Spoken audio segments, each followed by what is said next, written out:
Juzi kulikuwa na fainali za under 17 na Mheshimiwa Rais alitoa usafiri wa ndege na hamasa ili timu yetu iweze kupata ushindi.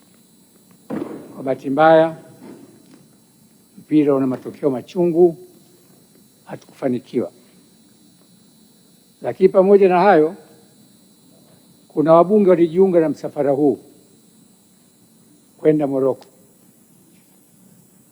Wabunge hawa wote hawana vibali vya ofisi ya Spika kutoka nje ya nchi. Kwa maana hiyo, natoa maelekezo kwa katibu, wabunge wote wasafiri bila kibali cha Spika au ofisi ya Spika waandikiwe barua za kujieleza kwa nini wamevunja kanuni za kibunge